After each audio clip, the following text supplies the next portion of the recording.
Assalamualaikum warahmatullahi wabarakatuh. Selamat sore pemirsa. Senang sekali pada sore hari ini saya Kiki bisa hadir menemani Anda dalam dialog khusus. Dan pada sore hari ini kita akan berbincang-bincang. Jadi bagi Anda yang ingin bergabung bersama kita, Anda bisa menghubungi kita di line telepon 0761 64634. Nah, pemirsa RTV, peluang pasar atau potensi daerah itu adalah merupakan hal yang esensial yang wajib diketahui oleh seorang entrepreneur. Tidak hanya entrepreneur, itu juga wajib diketahui oleh calon-calon tenaga kerja. Nah, selain peluang, pasti juga ada tantangannya. Untuk itu, pada sore hari ini kita akan berdiskusi dan berbincang-bincang santai mengenai peluang dan tantangan tenaga kerja dalam pemanfaatan potensi daerah. Ya, untuk mendukung tema kita pada sore hari ini, kita juga telah hadir di sini. Yang pertama ada Bapak Wijatmoko Rahtrisno, selaku Ketua DPP Apindo Provinsi Riau. Selamat sore, Bapak. Selamat sore. Ya, ini dari pengusaha ya Bapak ya? Iya. Oke. Dan di sini juga turut hadir Bapak Almasdi Syahjas, selaku dari peneliti Universitas Riau dari praktisi akademisi. Selamat sore Bapak. Kiki. Ya, selamat sore. Ya. Tidak ketinggalan, di sini juga ada Bapak Ruzaini SHMA, selaku Kabid Hubungan Industrial dan Syarat Kerja Disnaker Tranduk dari Provinsi Riau. Selamat sore Bapak. Selamat sore, Assalamualaikum warahmatullahi wabarakatuh. Waalaikumsalam warahmatullahi wabarakatuh. Ya pemirsa, kita juga akan mengajak Anda untuk berdiskusi. Jadi bagi Anda yang ingin bertanya sesuai tentang peluang dan tantangan tenaga kerja dalam pemanfaatan potensi daerah, bisa menghubungi kita di line telepon 0761 64634. Ya, Pak, sebelum kita menjauh dari tema ini, mungkin pemirsa pengen tahu nih Pak, itu apa itu Apindo Pak? Ya, baik. Terima kasih. Sebelum bicara Apindo, saya menyampaikan kembali berita duka kita. Hari ini masih darurat asap. Ya. Semoga daerah kita cepat bisa mengatasi hal ini. Namun karena dia dihirup juga setiap hari, lebih bagus dihirup sambil tersenyum daripada dihirup sambil cemberut ya Pak ya. Iya, karena terus bertangan juga ya Pak ya. Iya. Tapi kalau dunia entrepreneur Pak, itu kalau bisa asap ini dijadikan komoditi ikan asap ya. Kalau bisa, tapi apa daya, ya kita tabah saja dulu, bersabar. Baik, untuk Apindo, Apindo lebih dari semacam mandat dari pemerintah bahwa kita memang core bisnisnya nanti akan bicara banyak mengenai harmonisasi hubungan industrial dan bagaimana berbicara tentang investasi dan kenyamanan berinvestasi. Jadi seluruh ini Pak, seluruh asosiasi pengusaha, seluruh pengusaha itu memang berinduk kepada Apindo. Berinduk. Oke, berarti di sini Apindo itu adalah kumpulan para pengusaha-pengusaha ya Pak ya? Oh iya. Ya, pastinya ini adalah orang pengusaha yang sudah mengambil duluan peluang dari potensi daerah. Iya. Nah sekarang juga pengen ada nih Pak, di luar sana mungkin banyak calon-calon entrepreneur atau calon tenaga kerja yang juga pengen mengambil peluang yang sama. Ya, sebelum itu saya pengen tanya dulu mungkin ke Bapak dulu. Kira-kira dari tema kita tadi adalah peluang dan tantangan tenaga kerja dalam pemanfaatan potensi daerah. Nah, potensi daerah yang dimaksud saat ini apa itu Pak? Kita bicara potensi daerah ini sangat banyak Bapak. Bisa potensi sumber daya alam, bisa potensi sumber daya manusia, bisa potensi administrasi dan kebesaran pemerintah daerah ini bisa mendorong banyak peluang usaha di situ. Kalau kita ambil contoh misalnya daerah Riau bisa akan menjadi pusat distribusi energi atau memang kita punya sumber daya alaminya, mungkin daerah Siak bisa konsentrasi kepada perkebunan. Itu potensi daerah yang bisa dimanfaatkan oleh calon-calon tenaga kerja kita atau calon-calon entrepreneur kita untuk meniti usaha atau meniti pekerjaan baru. Ya, berarti di sini peran Apindo juga sangat penting ya Pak ya? Oh iya. Oke. Nah ini juga kepada Pak Ruzaini dulu nih Pak, selaku pemerintah, karena potensi daerah itu tidak terlepas dari peran pemerintah sendiri. Nah kalau dari pemerintah sendiri, saya potensi apa yang mungkin yang selama ini sudah disiapkan dan ayo ambil peluangnya. Nah seperti itu Pak. Tentunya kami dari pemerintah, khususnya Dinas Tenaga Kerja yang membidangi tenaga kerja Provinsi Riau di Pekanbaru, tentu melihat peluang pasar. Ya, peluang pasar tentu pasar apa yang dibutuhkan oleh para pengusaha-pengusaha kita. Memang Riau itu dari dulunya itu lebih banyak tenaga kerja itu tenaga kerja jasa. Seperti yang kita ketahui di Chevron ya, tenaga kerja buruh sektor migas, sektor perkebunan yang baru beberapa tahun ini, terus sektor jasa. Dulunya kita berharap dengan adanya peluang-peluang seperti ini, kami sebetulnya dari pemerintah, khususnya Dinas Tenaga Kerja Transmigrasi Pendudukan Provinsi Riau, itu ada membuat namanya Balai Latihan Kerja. Balai Latihan Kerja itu tujuannya adalah bagaimana pencari kerja kita ini atau calon-calon tenaga kerja kita ini betul-betul kompetensi di bidang apa yang dibutuhkan oleh para pengusaha-pengusaha kita. Satu contoh yang BLK kita ada seperti di Dumai, itu kan untuk pariwisata dan perhotelan, dan juga yang di Pekanbaru di BLK di Ganturubu itu khusus masa industri, dan juga yang di Rohul itu khusus perkebunan kelapa sawit PKS. Jadi, selama ini kita mencoba, kita melatih juga tenaga kerja kita itu, calon tenaga kerja kita itu yang katakanlah lulus dari SMA, SMK gitu. Tetapi yang saat ini yang kita berharap ke depan itu bagaimana kita bisa melatih yang selama ini di sekolah, katakanlah sekolah formal, kita akan tambah jam belajarnya, menjadilah dia seorang calon tenaga kerja yang punya sertifikasi dan kompetensi yang bisa melawan MEA nanti tahun 2015 ini. Seperti itu harapan kita. Ya, berarti di Snaker sendiri sebenarnya sudah mempersiapkan potensi dan menyediakan BLK tersebut. Sudah kita ada. Di Pekanbaru ada, di Rohul ada, di Dumai ada, malah di Inhu ada, dan Inhil dan Siak itu ada. Dan itu adalah yang akan mencetak calon tenaga kerja kita yang benar-benar ingin bekerja. Iya. Yang mau peluang pasar ketenaga kerjaan. Dan calon tersebut tuh sebenarnya juga banyak di akademisi pasti ya Pak ya. Iya. Nah apalagi mungkin Bapak selaku peneliti Universitas Riau, ini kan banyak sekali mahasiswa, mungkin tidak hanya mahasiswa, banyak sekali orang pendidikan yang ini adalah sebenarnya calon-calon pengambil peluang ini Pak. Nah kalau dari Bapak sendiri yang telah meneliti, kesiapan mereka dalam menangkap peluang itu seperti apa Pak? Kita memandangnya secara global dulu, ya. Apakah kita kan di Riau ini masih ada tenaga kerja atau pencari kerja kita yang tamat SMP, tamat SMA atau putus sekolah sampai perguruan tinggi. Jadi di sini bagaimana kita kalau dari Depnaker itu diadakan pelatihan itu membuka peluang bagi yang akan mencari kerja, membesar peluang untuk dia mendapatkan pekerjaan. Kalau dengan apa? Menambahkan keterampilannya. Tapi kalau dari sisi dunia pendidikan, kita akan mencoba menambahkan tingkat keterampilan. Kalau kami di Universitas Riau ada P2K-nya namanya, meningkatkan keterampilan. Jadi mereka kita harapkan kalau terutama untuk sarjana, bukan hanya dia modal ijazah yang dia bawa, tapi ada tingkat keahlian yang dia miliki. Misalnya contohnya dari perusahaan-perusahaan, dia membutuhkan tenaga kerja minimal 2 tahun pengalaman. Kita ke depan, apakah dia tamat D1, diploma atau S1, kalau bisa ijazah yang dia miliki bukan hanya sekedar kertas 1 lembar, tapi di samping dia skillnya dia punya keahlian dan keterampilan khusus yang dibutuhkan oleh tempat sasaran kerjanya gitu. Nah ini, jadi oleh sebab itu Depnaker itu dia memberikan keahlian untuk memperbesar peluang yang dia raih, tapi dari sisi tenaga kerja sendiri dia harus punya kemampuan juga untuk meningkatkan keterampilannya sehingga dia memperbesar dia untuk diterima di tempat pekerjaan yang seharusnya dibutuhkan tenaganya. Nah ini itu deh. Berarti kan sebenarnya ini bisa iya gimana Pak Arkaman? Ya, ini saya tertarik nih bicara Pak Ruzeni dengan Pak Prof. Kolaborasinya luar biasa nih. Dan yang perlu ditingkatkan menurut hemat kami adalah bagaimana connecting dinas tenaga kerja dengan dunia usaha ini Pak.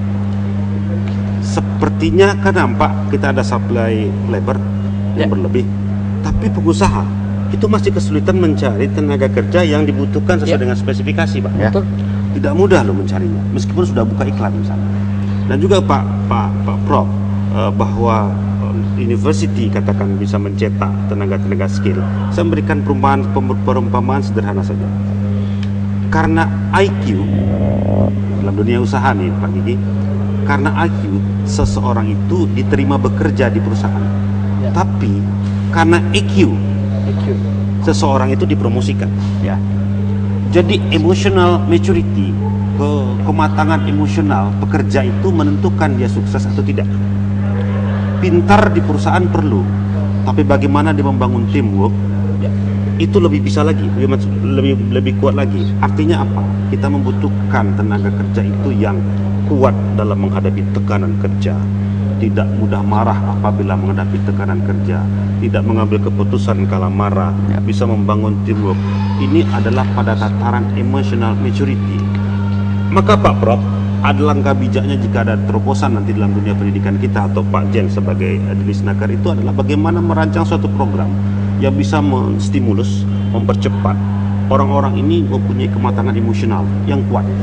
Jadi skill saja tidak cukup bagi saya. Kalau saya katakan itu hard skill, boleh Pak? Maka soft skill di emotional maturity itu sangat menentukan. Ya, ini juga sebenarnya kolaborasi kalau ketika buat sebuah program sangat menarik sekali ya Pak. Ketika mungkin di BLK atau di kampus, sebenarnya kalau tadi saya tanggapi bahwa di kampus sebenarnya sudah ada keterampilan yang ditambahkan. Tapi setelah mereka kuliah, mereka juga ikut BLK, tambah lagi. Nah, kenapa tidak dikolaborasikan ketika di kuliah? Ya, sebenarnya seseorang tuh menjadi ahli atau terampil ya, keberhasilan dia ada 3 komponen. Pertama IQ, yang kedua EQ, yang ketiga SQ. Jadi hasil riset IQ orang yang di atas 125%, keberhasilan dalam masyarakat hanya 30%. Nah, itu dia. Kenapa? Karena yang penting di situ EQ-nya, pengendalian emosionalnya. Karena setelah masuk dunia kerja, dia yang dihadapi bukan benda mati, tapi manusia. Apalagi di birokrasi. Tapi kalau tidak ada pengendalian emosionalnya itu sangat rendah, itu dia akan menjadi masalah. Yang ketiga, SQ, spiritualnya. Di sini peran pengendalian diri. Dia bersifat jujur dalam perusahaan. Misal di tempat Pak Jatmoko ada uang berserat atau barang-barang yang berharga, tapi kalau dia tidak jujur, itu tidak akan membangun dia. 3 komponen ini yang harus kita bangun. Kalau kami dari sisi dunia pendidikan, kurikulum kita rubah, kita sesuaikan dengan pasar. Kita mencoba mengurangi menjual teori sekarang di perguruan tinggi. Praktek ya Pak ya. Nah, kita banyak lebih pakai Indonesia kerjasama. Jadi nanti mereka tuh walaupun tidak semua yang berminat untuk dilatih, tapi kita minimal di luar juga dia menambah keterampilannya. Karena keterampilan itu, asal dia keterampilan, dia bisa terampil apabila dia punya ilmu. Kalau tidak punya ilmu, dia tidak bisa terampil. Orang yang terampil itu nanti masuk dunia kerja, dia jadi ahli. Orang ahli itu yang dibayar. Kita tidak mungkin suatu tenaga kerja, dia gajinya anggaplah UMR sekarang, tapi dia hanya memberikan kontribusi 3 juta terhadap perusahaan, itu nonsen itu. Minimal kalau upahnya 2 juta, minimal dia memberikan kontribusi terhadap perusahaan tempat dia kerja itu 3 juta, 6 juta. Seperti ya, baru karena di sana ada biaya segala macam. Tapi kalau jadi yang kena PHK itu yang memberikan kontribusi terhadap tempat dia kerja itu kan kecil, maka dia kena PHK. Nah, bagaimana meningkatkan, memperbesar kontribusi dia harus punya terampil. Kita pinginnya misalnya pendidikan di Riau kan sekarang, apakah diploma di setiap kabupaten ada sekarang. Kita memanggil, kurangilah kita menjual teori itu, implementasi yang perlu kita. Oleh sebab itu dunia pendidikan harus bekerja sama dia dengan dunia usaha. Apa yang dibutuhkan oleh dunia usaha? Kami butuh ini loh. Nah, begitu juga dari Depnaker nanti. Depnaker akan melatih mereka mungkin tidak perlu dari perguruan tinggi, dari putus sekolah SLTA yang tidak punya kemampuan. Nah, kita berharap politeknik, akademi itu sudah siap pakai. Kalau masuk perguruan tinggi itu jenjangnya masih panjang, tapi akademi, politeknik itu mereka betul-betul siap pakai dia. Sehingga dunia usaha butuh. Sekarang terjadi excess supply dari sisi masyarakat menawarkan.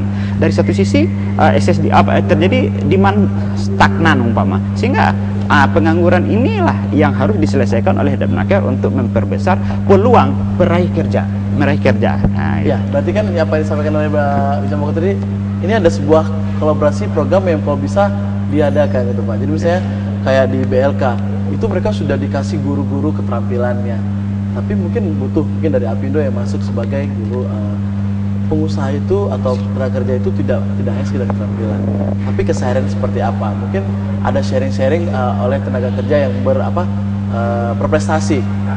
Ya, mungkin dari segi EQ-nya, attitude ya Pak ya. Attitude adalah yang membuat orang sering gugur dalam perang. Ya, attitude di mana-mana saya lihat attitude adalah nomor 1. Skill bisa dibentuk, tapi attitude itu susah bentuknya. Nah, mungkin di sini mungkin bisa ditambahkan kalau memang sudah bagus, tapi kalau sudah ada mungkin lebih ditingkatkan. Mungkin dari Apindo-nya sendiri, pengusaha kami penyedia perusahaan, kami tidak hanya butuh skill, tapi attitude juga penting. Nah, dari praktisi juga, wah ini kolaborasi yang sangat tepat sekali kalau bisa digabungkan ini Pak. Ya. Nah, terus gimana kalau dengan tanggapan seperti ini, Pak? Ini kan dari segi pengusaha. Banyak sekali perusahaan-perusahaan sekarang kalau membuka lowongan kerja itu selalu mengutamakan adalah namanya experience, pengalaman, attitude juga. Nah, bagaimana dengan orang-orang yang mungkin dia punya attitude yang bagus, terus baru fresh graduate? Nah, seperti itu, Pak. Tapi tetap pengalaman diutamakan. Ketika ada pengalaman utamakan, yang fresh graduate ini mau dikemanakan gitu. Padahal mereka punya attitude yang bagus di kampus, sudah dapat pelatihan-pelatihan, bahkan sudah dapat BLK. Nah, itu tanggapan pengusaha-pengusaha seperti apa, Pak? Itu pendapat lama ya. Iya. Seperti itu kan berkembang. Bagaimana mau bekerja kalau pengalaman, bagaimana mau cari yang berpengalaman kalau bekerja aja belum pernah. Tapi dalam dunia usaha kita melihat sesuai dengan kebutuhan.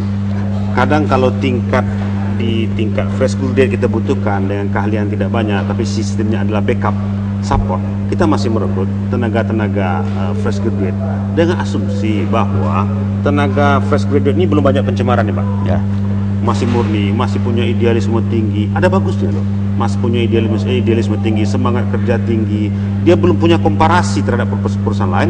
Ada bagusnya di sisi lain. Jadi tidak mesti bahwa dalam dunia kerja itu kita selalu mencari yang experience, tidak.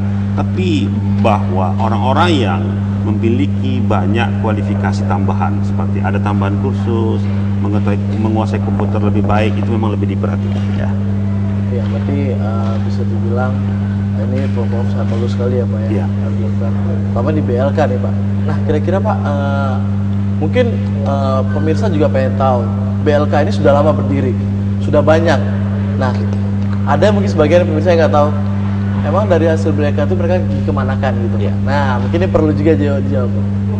Mungkin begini, sebelum kita masuk kepada BLK, ini memang program dalam rangka kita untuk menyambut MEAM, Masyarakat Ekonomi Asia itu, PLT Gubernur kita Pak Andri memang meminta kepada kita Dinas Tenaga Kerja untuk segera mungkin membuat lembaga badan sertifikasi nasional tentang kompetensi daripada tenaga kerja kita yang ada di Riau.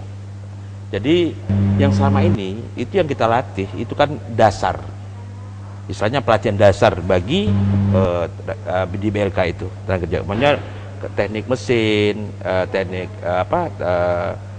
sepeda motor, handphone, kan begitu, menjahit itu kan dasar. Cuma waktunya 220 jam. Tapi kalau kita lihat ke depan, itu harusnya tidak cukup dengan 220 jam ya Pak Prof ya, karena gimana?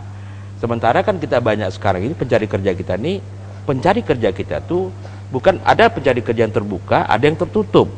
Yang sebetulnya di angkatan kerja kita itu ada tenaga kerja yang tercatat yang menggunakan AK1. Dia mencatatkan diri dia bahasa dia pencari kerja dengan kartu kuning yang selama ini disebutkan itu, maka dia terdaftarlah di Dinas Tenaga Kerja. Itu yang namanya angkatan kerja kita yang bakal kita mencari peluang pasar kerja. Satu, yang kedua, yang kita lihat lagi sekarang yang terjadi, apa sampai dengan Pak Widi tadi. Sekarang tenaga kerja kita itu apa yang dibutuhkan pasar? Pengusaha itu butuhnya apa sekarang? Ya. Itu kan tidak kelihatan. Kita lakukan job expo, sekian ribu Pak, sekian ribu daftar. Berapa yang diterima? Tidak tahu kita berapa. Kadang-kadang apa? Skill tidak sesuai. Mungkin dengan pengalamannya gitu ya Pak. Ya Pak Pindo ya, juga Pak Pro mungkin. Sekarang yang disampaikan tadi kita melihat bagaimana ke depan seperti ini, kan begitu. Kalau ke depan itu kita harus betul-betul melihat, jangan calon tenaga kerja kita ini ketinggalan. Pemerintah dari dulunya sudah siap untuk berbuat sesuatu. Yang lucunya apa? Kita melatih itu 1 tahun 20 angkatan 16 orang. 16 satu angkatan sampai 20 sampai 30 angkatan. Manfaatkan peluang ini harusnya. Jadi beralihlah. Yang lucunya apa? Kita kan punya 12 kabupaten kota di Riau. Dengan jumlah penduduk kita 6.700.000. Pekanbaru kota aja sekarang sudah hampir 1 juta penduduknya.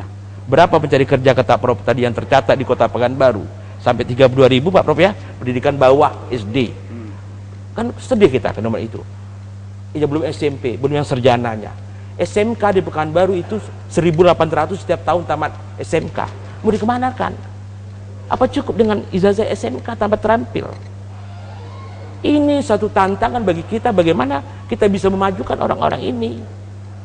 Tidak mungkin sekolah keguruan tinggi, berapa sekolah keguruan tinggi?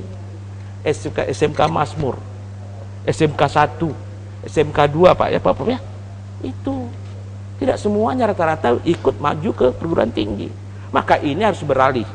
Sekarang apa yang lebih peluang pasar yang lebih kuat? Satu contoh mungkin perusahaan pulp and paper, perusahaan perkebunan sawit. PKS di Riau 250 PKS ada di Riau dengan 250 perusahaan perkebunan sawit di Riau. Banyak peluang pasar. Jumlah perusahaan di Riau 3.000 perusahaan dengan 244.000 tenaga kerja kita di Riau. Di sektor migas 40.000 tenaga kerja kita yang bekerja di sektor migas di Riau. Banyak peluang. Sekarang berani enggak kita ini yang belum bekerja, kita berani untuk melakukan bagaimana kita kompetensi betul-betul skill terhadap bidang kerja yang kita masing-masing. Mungkin itu. Ya, berarti sebenarnya Pak dari Disnaker sendiri sebenarnya harus ada kolaborasi yang kuat juga dengan pihak pendidikan. Kenapa? Karena kayak di SMK, mereka kan harus ikut BLK lagi untuk dapat sertifikat. Nah, berarti kan ada proses waktu lagi nih Pak. Kenapa? Apakah di sekolah itu sudah langsung dibuatkan pelatihan sendiri sehingga ketika dia tamat, dia dapat 2 ijazah? Iya. 1 ijazah SMK, 1 ijazah keterampilan. Iya. Nah, karena ini sangat menarik sekali Pak. Program sudah bagus saya lihat. Tapi kalau tidak ditangkap baik sama di luar sana, itu juga tidak akan berjalan-jalan. Banyak sekali orang protes bahwa kenapa tenaga kerja luar yang diterima di sini, orang-orang kita pada kemana? Ya. Kalau dari tangkapan Pak tadi, orang kita tuh yang kemana ketika ada peluang? Nah, seperti itu. Cuma saya melihatnya di dalam mindset masyarakat kita itu, dia ikut pelatihan, dia ikut magang, mindsetnya di ujungnya ingin mendapatkan pekerjaan. Ya. Sebenarnya tidak harus begitu. Dia bisa bagaimana bisa dia meraih peluang yang ada? Apakah dia sendiri yang menciptakan kerja atau dia pencari kerja? Yang kita harapkan begitu. Dia bisa menangkap peluang-peluang itu sehingga dia punya usaha juga. Tidak harus dia bekerja kan? Coba kita lihat di Pekanbaru aja, begitu pesatnya perkembangan kuliner itu. Iya. Artinya dia ciptakan peluang kerja bagi orang lain. Pelatihan itu bukan hanya untuk bukan pencari kerja sebenarnya. Targetnya 2, dia sebagai dirinya sendiri bisa sebagai pencari kerja, dia sebagai dirinya dia sudah bisa juga menciptakan kerja walaupun dimulai dari skala yang kecil. Buka kerja baru. Buka peluang kerja baru. Itu orang yang lain kan gitu kan? Sehingga dia mempunyai keahlian. Nanti dia bisa memanage usahanya sendiri. Cuma mindset itu yang harus kita rubah. Kalau udah tamat, udahlah cari kerja. Kalau S1 tuh gengsi, kalau nggak jadi PNS, kan gitu kan. Tetapi kita lihat orang-orang yang berhasil. Misalnya teman saya tuh jadi juragan sate di Bandung tuh dia S1 loh. Tapi dia punya gerobak sate yang 100 biji. Nah, dia merubah mindset tadi ya Pak. Mindsetnya harus dirubah. Kenapa harus jadi PNS, jadi tenaga kerja murahan? Kalau udah punya terampil, buka usaha walaupun misalnya dengan modal kecil, yang penting ada usaha. Peluang-peluang itulah. Kenapa? Income masyarakat kita ini semakin hari semakin meningkat. Kalau semakin meningkat, daya beli pasti meningkat. Daya beli itulah yang kita tangkap sekarang. Sehingga kita menemukan suatu peluang untuk usaha. Sehingga ada peluang kerja, ada peluang usaha. Ini yang harus kita tanamkan ke apa? Kalau saya misalnya di kampus, saya katakan anak-anak jangan berharap jadi ini. Berusaha untuk menciptakan suatu pekerjaan walaupun untung kita sedikit. Tapi kita bosnya. Tapi bosnya. Setuju itu Pak. Iya. Iya, karena kalau Pekanbaru sendiri, contoh tadi kuliner kan Pak. Orang Pekanbaru sendiri itu konsumtif Pak. Ya. Paling malas masak, mereka lebih gampang beli. Ya, makanya akhirnya kayak sekarang satu buka coffee shop, semua buka coffee shop. Satu buka yang jual-jual yang kayak gerobak-gerobakan, semuanya jual gerobakan. Disitulah keahliannya perlu. Contoh kita ingat cappuccino cincau. Ya. Baru top semuanya buka. Ya. Seakan-akan tidak ada modifikasi yang lain. Kenapa tidak buka teh tarik cincau gitu kan? Semua sepanjang jalan Sumberantah cappuccino cincau. Akhirnya jenuh sendiri pasar. Dia tidak punya keterampilan untuk merubah modifikasi apa yang akan dia jual. Sehingga orang tidak punya pilihan. Akhirnya orang jenuh, pasar jenuh sendiri. Disinilah keahlian dan keterampilan untuk menangkap peluang. Iya, berarti yang namanya pengusaha berarti harus punya sifat ATM juga ya Pak ya. Kita amati terus kita harus modifikasi. Ya. Ya. Baik, ini ada telepon masuk. Halo, selamat sore. Selamat sore, dari Sugeng Pak Rumbe. Dengan siapa? Sugeng Rumbe. Pak. Oke, silakan Pak Sukron. Pak Sugeng. Iya, sedikit saja punya usul Pak. Berhubung sekarang ini masih berasap, ya, asap itu sudah bikin siksaan bagi masyarakat Riau ini. Jadi sebenarnya ini kalau dilihat ke depan itu adalah sebuah tantangan terhadap bekerja. Ya kalau Bapak Gubernur dan jajarannya itu paham dengan cara pengawasan lahan dan hutan yang benar. Itu tidak ada orang yang pengangguran di Riau ini, Pak. Siapapun dia dari pendidikan yang paling rendah sampai yang tinggi, itu tidak akan ingin nganggur. Ya, ini peluang yang harus dibuka oleh Bapak Gubernur dan jajarannya ya. Saya amati dari pengalaman saya itu bahwa pengawasan yang benar itu kalau mau benar ya kita menjaga lahan kita ini 1 cm persegi pun tidak boleh terbakar. Itu yang mengawasi hanya 1 orang untuk 1 hektar. Jadi kalau kita punya juta-juta hektar di Riau ini, kita perlu tenaga kerja juta-juta orang, Pak. Jadi kalau Bapak Gubernur tidak menangkap masalah ini, ya walau alam kita akan terbakar lagi, Pak. Tahun depan atau bulan depan atau mungkin beberapa minggu lagi akan terbakar. Jadi tolong sampaikan kepada Bapak Gubernur dan jajarannya, bukalah tenaga kerja sebagai pengawas lahan kita, Pak. Hutan kita yang sangat luas dan kebun sawit kita yang luas, dan bekerjalah dengan cara korporat ini 1 orang ngawasi 1 hektar. Itu saja, Pak. Jadi 100 meter kali 100 meter. Oke, Pak. Dikasih kelengkapan yang benar-benar lengkap, ya, artinya juga kendaraan. Oke, baik, tadi Bapak di Rumbai usulan tolong sampaikan ke Gubernur ya Pak ya, bahwa ciptakan tenaga kerja karena kita punya banyak luas berhektar-hektar. Nah, tapi semua lahan itu kan bukan punya pemerintah juga ya Pak ya. Kembali banyak juga punya pengusaha-pengusaha. Mungkin ada yang mau menanggapi Pak? Ya, ya saya tidak menangkap persis tadi statementnya, tapi memang ada benang merah agar pemerintah menciptakan lapangan kerja. Ya. Kendalanya satu saja, yang jago menciptakan lapangan kerja itu bukan pemerintah, Benar. swasta. Pemerintah itu paling jago menciptakan lapangan kerja adalah buka lowongan pegawai negeri. Itu pun sekarang kena stop ya. Ya. Jadi tadi pagi saya juga sebagai pembicara di Snaker dalam masalah dialog dengan serikat pekerja, mereka tadi bertanya, Pak, bagaimana posisi kami dalam masalah MEA ini? Nanti akan saya bahas itu. Jadi tantangan, ketakutan sebenarnya yang dirasakan oleh tenaga kerja tentang MEA itu saya kira masih jauh ya. Bahwa tidak mungkin tenaga kerja datang jauh-jauh seperti kata Pak Jen tadi di off air, jauh-jauh dari Malaysia kemari hanya mengambil margin 500 ribu rupiah lebih tinggi kalau dirupiahkan kerja di Indonesia. Saya pikir mereka akan bertahan di Malaysia, tidak mudah seperti itu. Yang lebih saya khawatirkan, concern kami adalah kita menjadi banjir produk dari luar negeri dan kita itu belum siap di sana. Oleh sebab itu menghadapi ini kita butuh lebih dari orang-orang yang semangat mencari pekerja, tapi lebih dari itu adalah semangat entrepreneurship tadi. Ya. Saya nambahkan apa program Pak Jen dengan program Pak Prof tadi adalah meningkatkan sedikit jiwa entrepreneurship-nya, Pak. Jadi kalau udah diberikan bekal-bekal skill tadi, tapi jiwa entrepreneurship-nya hanya 2 jam pelajaran, nggak nyambung itu. Perlu dipompa. Nah, orang-orang yang sukses itu adalah dia yang membuat usaha dari awal.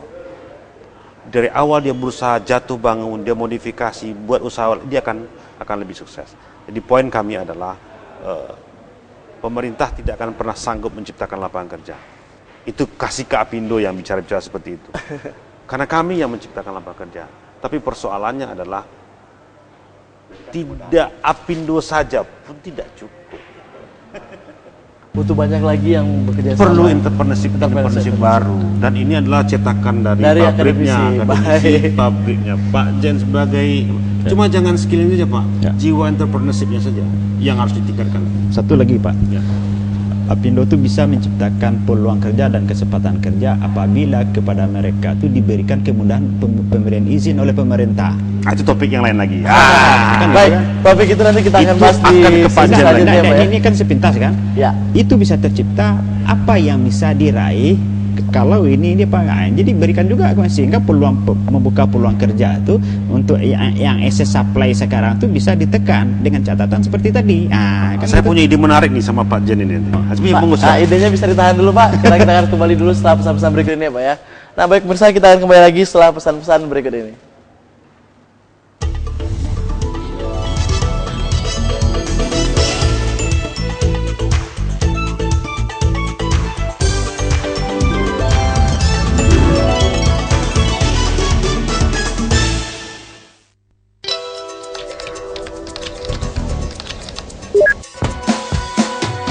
Klik detakriaunews.com, portal berita pertama yang menjawab semua pertanyaan Anda tentang Riau. Menyajikan berita-berita aktual, terbaru, dan kemudahan untuk mengakses berbagai informasi yang Anda butuhkan. Klik detakriaunews.com, temukan pencarian Anda di Cyber of Riau. Media Sejahtera Production House telah memproduksi karya-karya audiovisual seperti iklan, video klip, profile, sinetron, dokumentasi, dan berbagai karya kreatif lainnya.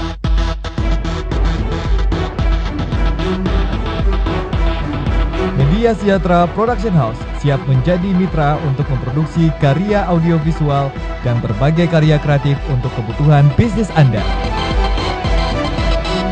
Media Sejahtera Production House. Sebelum Anda beristirahat malam, kami sajikan sejumlah ulasan peristiwa hangat yang terjadi di Provinsi Riau dan sekitarnya. Namun pasca pemutusan kontrak di lapangan masih terjadi pemanenan. Detak 12 malam hadir pukul 00 waktu Indonesia Barat.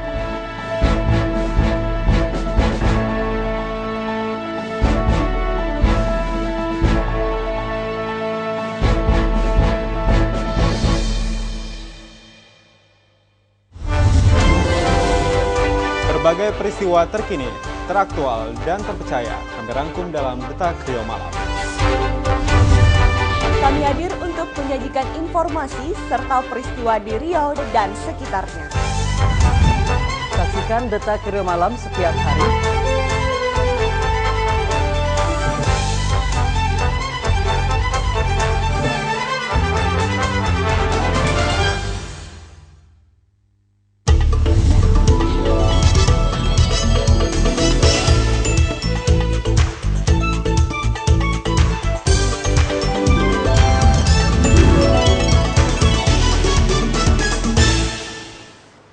Ya, terima kasih pemirsa, Anda masih bersama kami dalam berbincang mengenai peluang dan tantangan tenaga kerja dalam pemanfaatan potensi daerah. Baik, tadi sempat terhenti Pak. Idenya masih mau dikeluarkan Pak? Masih. Siap. Kita mau dengar nih idenya nih Pak. Oh iya. Saya dengan Pak Ruzaini ini senior banget dalam dunia ketenaga kerjaan. Jadi saya memberikan respek kepada beliau. Tapi bicara birokrasi, konteksnya menjadi berbeda. Ya. Yang kita maksud adalah belum masuk semangat kewirausahaan itu di birokrasi. Tentu bertanya nih, kok ada semangat kewirausahaan di birokrasi? Jiwa entrepreneurship birokrat itu nggak ada. Artinya dia nanti akan lambat melayani kebutuhan-kebutuhan pengusaha, karena dia tidak punya jiwa entrepreneur. Bukan mengentrepreneur-kan perizinannya itu, bukan, tapi adalah dengan memahami bahwa kebutuhan pengusaha terhadap perizinan ini begitu ingin cepat, ingin pasti, bisa diukur harinya, kapan keluarnya, kapan bisa diimplementasikan, pasti enggak, ada perubahan lagi enggak. Seperti itu yang memang ada jiwa entrepreneurship di semua birokrasi kita. Hendaknya begitu, sehingga apa? Sehingga nanti kita hargai meskipun sekarang ini sudah ada one stop service Pak ya. Wah, ada banyak daerah sudah bertumbuh kembang itu Pak. Tapi lebih dari itu adalah bagaimana melayani dengan indah, dengan cepat, semua kebutuhan dia terlayani dengan baik. Saya pernah mengurus perizinan di salah satu daerah di Siak. Saya di call Pak Wijat, ini perizinannya sudah selesai semuanya, 1-2 dokumentasi saja Bapak yang belum. Kalau Bapak bisa hantarkan besok pagi, kita akan selesaikan sore. Waduh Pak, mendengar itu kan begitu indah. Kita tahu, jadi kita tidak bolak-balik, tiba di sana ternyata kurang lagi, balik lagi. Nah, jiwa entrepreneurship di birokrasi dalam tanda petik seperti itu memang perlu ditularkan dalam jajaran birokrasi kita. Ini PR Pak Jen lah itu ke depannya. Saya kira demikian. Iya, karena saya setuju sekali Pak. Karena kan setiap orang membuka usaha itu kan ada orang-orang di belakangnya toh Pak. Salah satunya dia kan membantu pengentasan kemiskinan. Banyak karyawan yang dibentuk. Biasanya gara-gara masalah izin, gaji belum bisa keluar. Ada salah satu seperti itu kan Pak. Masa enggak ngomong gitu ya? Ya mungkin itu pengalaman empirik Pak. Iya pengalaman juga sih Pak. Tapi dengan ada kemudahan, dengan ada mungkin jiwa entrepreneur itu, mungkin dia tahu, oh ya kenapa harus diurus cepat, kenapa harus jadi cepat. Karena mungkin di balik itu karena biar perusahaan bisa berjalan dengan baik. Nah walaupun sebenarnya banyak juga yang anak-anak muda yang mereka udah izinnya nanti dulu aja, yang penting mereka jalan dulu dapetin marketnya baru izinnya. Ya itu nggak ada masalah juga sih kan Pak, yang penting jalannya. Nah terus mungkin Pak, ini kan dari kan kita menciptakan tenaga kerja. Nah sebenarnya Indonesia adalah orang kekurangan dari entrepreneur ya Pak. Masih sedikit entrepreneur, walaupun sebenarnya banyak pengusaha tapi ternyata masih persentasenya masih sangat sedikit. Nah kalau dari Apindo sendiri Pak, mungkin melihat ada banyaknya calon-calon mahasiswa yang akan keluar dari kampus, terus juga BLK, apakah ada program Apindo sendiri bahwa mereka harus jadi pengusaha? Saya sebelum sampai ke sana, saya ingin tekankan kenapa banyak calon-calon pengusaha itu gagal. Satu, mereka tidak punya keseriusan untuk meningkatkan manajemen. Misalnya, seorang pengusaha UMKM kita pergi ke bank. Bank bertanya, sekarang berapa stok di gudang? Itu kebingungan tuh Pak. Nggak nyangka ada pertanyaan berapa stok di gudang. Padahal bagi bank itu perlu untuk mengukur kecepatan penjualannya, kapasitas produksinya. Berapa buku sekarang? Buku Bapak cash on hand berapa? Nggak siap. Artinya apa? Memang pengusaha-pengusaha baru perlu diajarkan pembukuan yang rapi.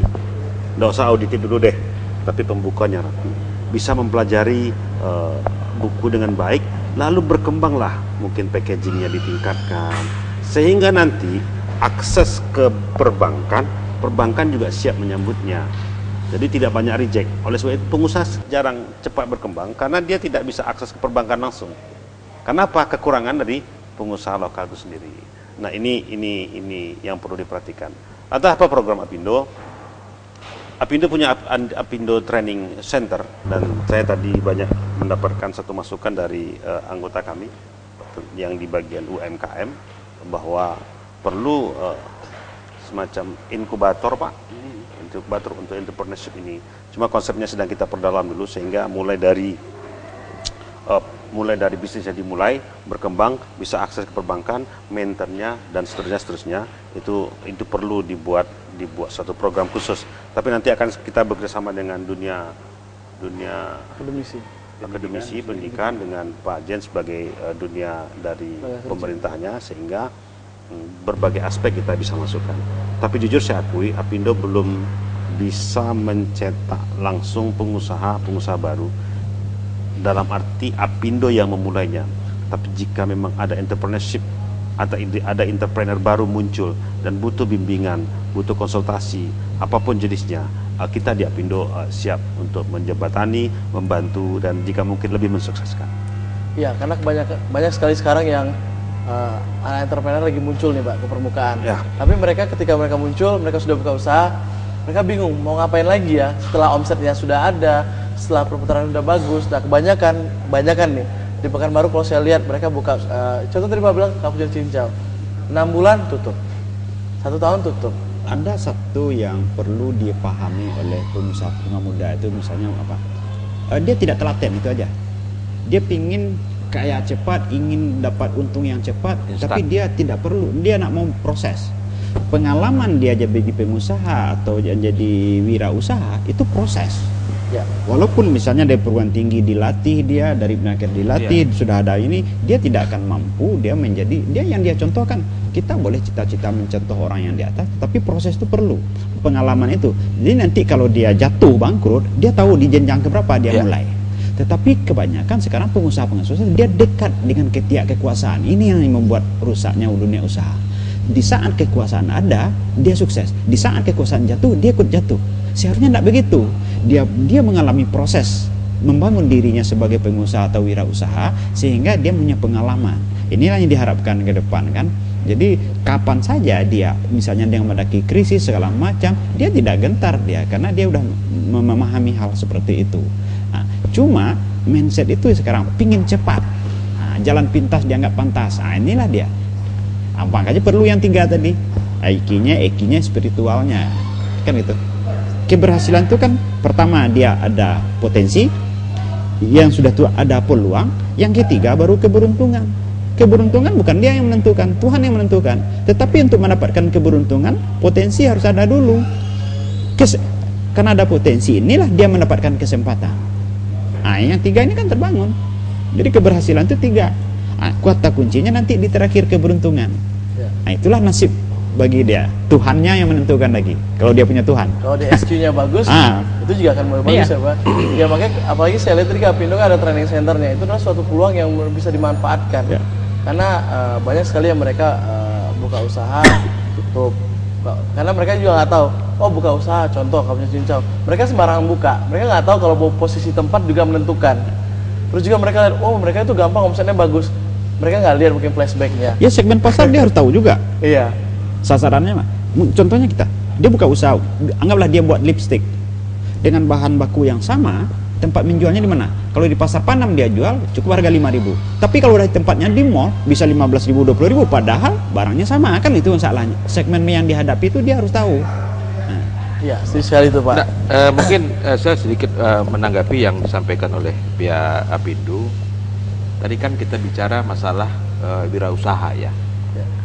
Kalau mungkin apalagi Pak Prof dari dunia perguruan tinggi, kami pernah juga melatih, yang Depnaker ini juga melatih tentang kewirausahaan Pak, dan juga tentang Achievement Motivation Training (AMT). Jadi memang kita latih. Siapa? Saya. Jadi begini, jadi yang kita lihat memang apa disampaikan Pak Prof tadi, dia punya minat, tapi tadi bagaimana yang sebenarnya dia terampil. Tapi terampilnya kemana, kan gitu. Jadi yang kita lihat selama ini di kita yang kita latih itu apa yang disampaikan Pak Prof tadi, harusnya 16 orang satu angkatan, katakanlah di sebagai tenaga skill di bidang handphone umpamanya gitu. Tujuan kita tuh bukan hanya 16 orang yang dapat pekerjaan, tetapi dia harus membawa orang lain untuk ikut bekerja sama dia. Itulah entrepreneur yang baru itu, pengusaha-pengusaha kecil yang baru yang bisa merangkul kawan-kawan yang bisa lain. Bisa dia biaskan kepada orang lain. Baik Pak, siap. Kita angkat telepon sejenak ya Pak ya. Halo, selamat sore. Halo. Ya, dengan Bapak siapa di mana Pak? Halo. Ya, halo. Ya. Dengan Bapak siapa di mana Pak? Pak Denny di Pekanbaru. Oke, silakan Pak Denny. Ya. Saya melihat persoalan yang terjadi di Riau. Nah, peluang itu sebenarnya banyak. Tetapi kita melihat aku pengusaha dalam hal ini melihat potensi yang ada, baik lulusan kita kadang-kadang tidak sesuai dengan keinginan yang kita harapkan di perusahaan. Nah, satu sisi kita mengharapkan sesuatu yang lebih perfect. Kondisi yang ada memang tidak seperti yang kita butuhkan. Nah, kita melihat ada tidak harmonisasinya antara dari hulu ya, hulunya kan di sini adalah dunia pendidikan, dan penggunanya nanti adalah kita dari pada perusahaan. Semestinya kalau kita punya usul, benar disampaikan oleh Pak Prof tadi dengan Apindo dan Depnaker tadi, bahwa sebenarnya kita harus duduk bersama. Nah, kita mapping lah, kita petakan lah. Sebenarnya kita di Riau ini kebutuhan kita apa? Nah, baru kita susun ke hulu, sehingga kita di lapangan fenomena yang kita dapatkan kayak dilaksanakan job expo dari Depnaker itu sangat jarang sekali, 50% pun tidak terpenuhi. Karena memang kondisi yang ada itu memang tidak tidak terpenuhi. Oleh sebab itu kita evaluasi lah yang ada, kemudian kita mendeteksikan bagaimana kita membangun pelatihan itu yang berbasis kebutuhan dan dapat mengacu kepada kompetensi ya. Ya, mungkin bisa disingkat Pak. Dan kita mengacu kompetensi itu adalah di Riau. Karena setahu saya di Riau hanya ada satu untuk secara kompetensi yang kita butuhkan banyak. Barangkali mungkin itu dulu. Terima kasih, Pak. Baik, Pak Denny, terima kasih banyak. Ada yang mau langsung tanggapi, Pak? Mungkin Pak dari Iya, Prof. kita lihat pertumbuhan penduduk Riau itu di atas 10%. Itu jangan dilihat masyarakatnya, bukan berasa orang Riau itu memproduksi tingkat kelahiran yang tinggi. Tingkat kelahiran kita hanya cuma 1%. Artinya apa? Migrasi yang banyak. Apa indikasi bagi kita? Berarti di Riau tuh peluang-peluang tuh banyak diraih, dimanfaatkan oleh orang dari luar.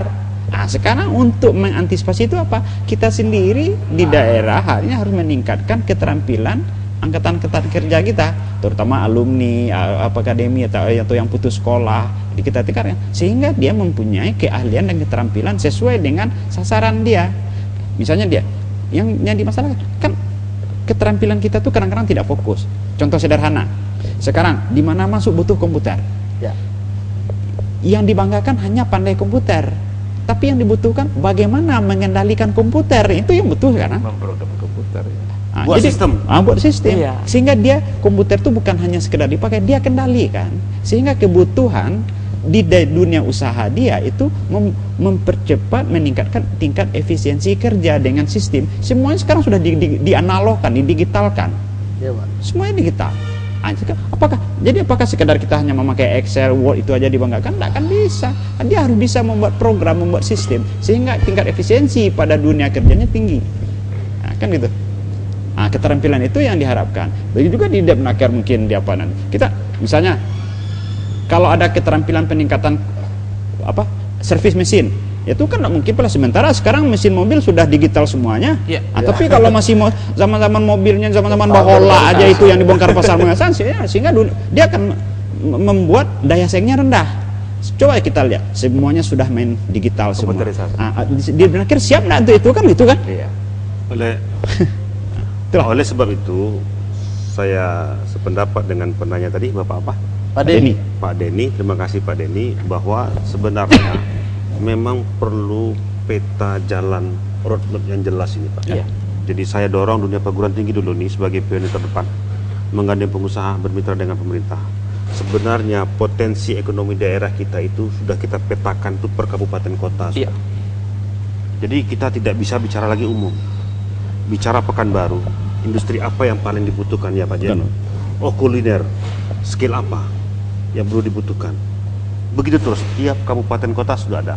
Inilah roadmap, saya katakan begitu saja, peta jalan yang jelas untuk mungkin tidak usah sampai 10 tahun, 5 tahun ke depan itu sudah bagus.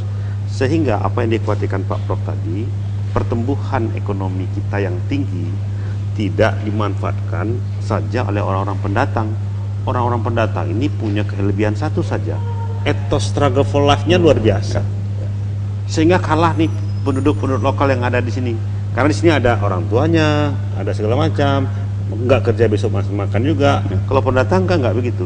Dan itu perlu peta jalan yang jelas dari perguruan tinggi bekerja sama dengan pengusaha dan pemerintah, sehingga ada ke depan itu 5 tahun ke depan sudah tahu potensi daerah apa yang bisa dimanfaatkan untuk tenaga kerja kita atau untuk calon-calon entrepreneurship kita.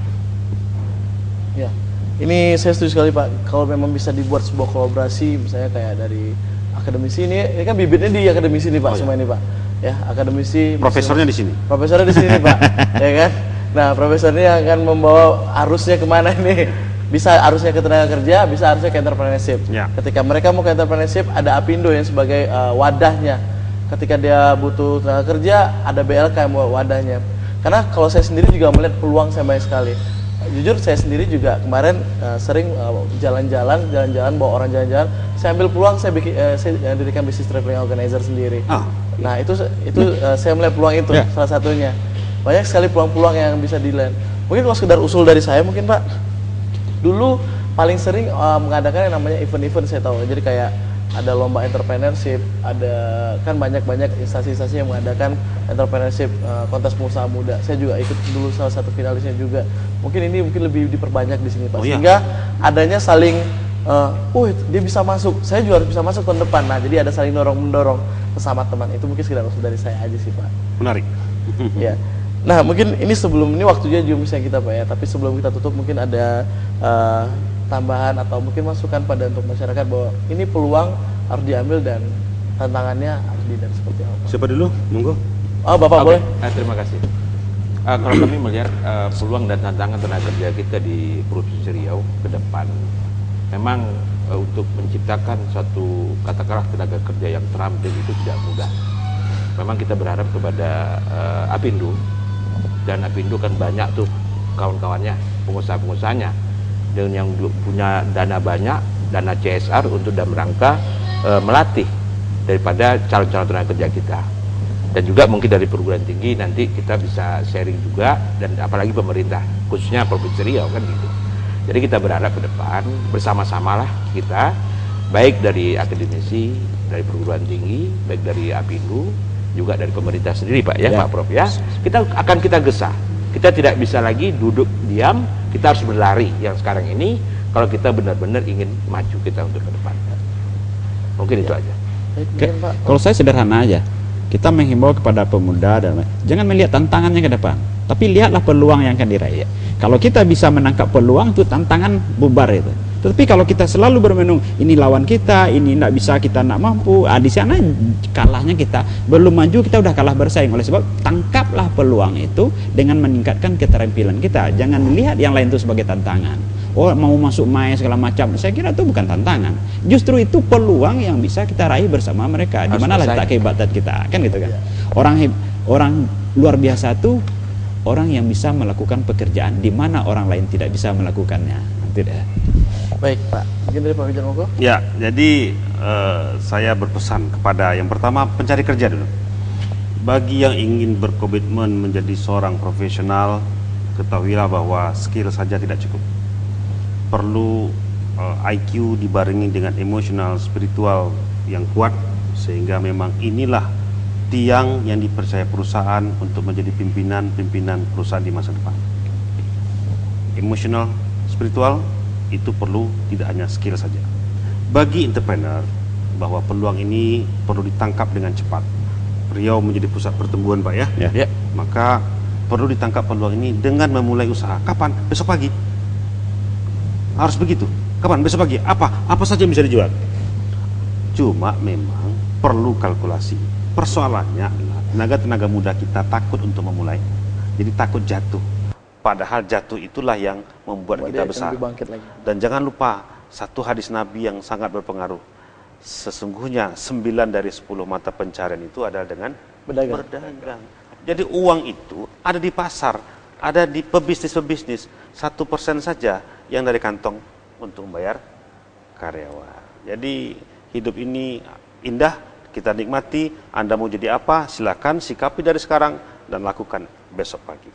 Ya, baik. Terima kasih banyak nih buat Pak Wijat Moko selaku Ketua DPP Apindo Provinsi Riau, Bapak Ahmadi Saza selaku peneliti Universitas Riau, dan juga Pak Ruzaini SHMH dari Disnaker Provinsi Riau. Nah, pemirsa, program-program yang disebutkan oleh Disnaker, Bapak Ahmadi tadi adalah program yang luar biasa, dan juga Apindo itu juga tidak akan berjalan baik tanpa adanya dukungan Anda semua.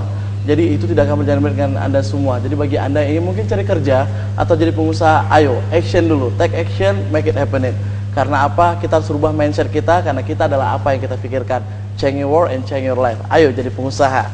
Baik, saya juga Hakiki pamit undur diri. Wabillahi taufiq wa hidayah. Assalamualaikum warahmatullahi wabarakatuh. Waalaikumsalam.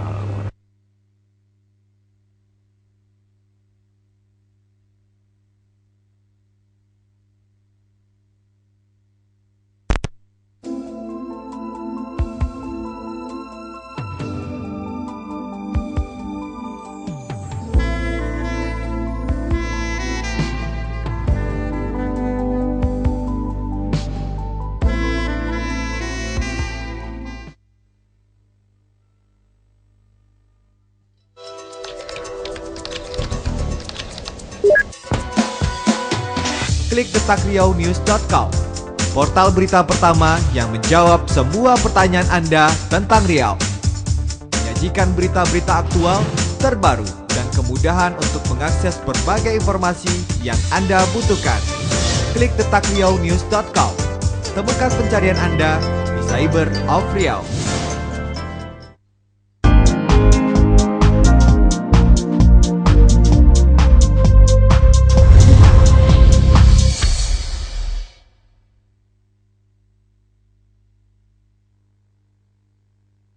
Komisi Pemilihan Umum Kota Dumai sudah menerima seluruh berkas tim pendukung pasangan calon wali kota dan wakil wali kota Dumai periode 2016-2021.